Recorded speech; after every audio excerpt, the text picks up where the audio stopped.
Correspondent Ayman Sikseck has more on the history of conflict between Turkey and the PKK. What culminated this week in a massive Turkish airstrike on PKK targets has been brewing within Turkey and close to its borders since the late 1980s.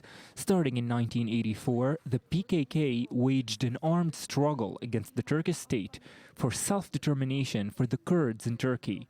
According to Turkish sources, up to 2008, the conflict between Turkey and the PKK resulted in over 40,000 deaths, including PKK members, the Turkish military, and civilians. But how did it all begin? Comprising up to 25% of the Turkish population, the Kurds have suffered repression, mainly in education and political representation in the country. A prevailing sense of frustration and anger had prepared the ground for the man who would found the PKK and become its most recognizable leader, Abdullah Öcalan. Fueled by the plight of Kurdish refugees in Iraq, who suffered desolation and danger in 1997 following a brutal quash by Saddam Hussein, Öcalan began what would become a 3-decade-long armed uprising of Kurds. Turkey received widespread international support in labeling the PKK a terrorist organization, and Öcalan, a national symbol for the Kurds, became a sought-after target and fled to Syria to continue heading the party.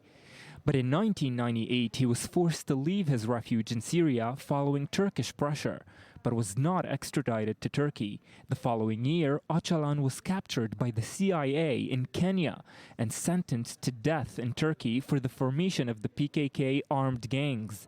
In 2002, Kurdish human rights activists succeeded in commuting his sentence to life imprisonment. In 2007, 13 Turkish soldiers were killed in an attack by PKK soldiers along the border with Iraq.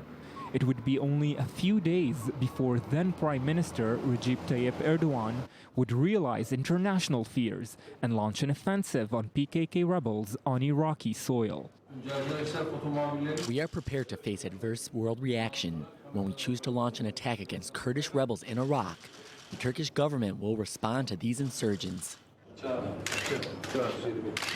But the Turkish airstrikes against PKK targets this week may inflame the conflict between the sides once again. A fragile but stable ceasefire had been established between the sides in 2013. The rise of the so-called Islamic State in the region and its imminent threat on Turkish borders has shuffled the cards for the region and branded the PKK again as enemies of Turkish sovereignty. The result may be another violent uprising within Turkey's borders, the like of which the country has not seen in 2 decades.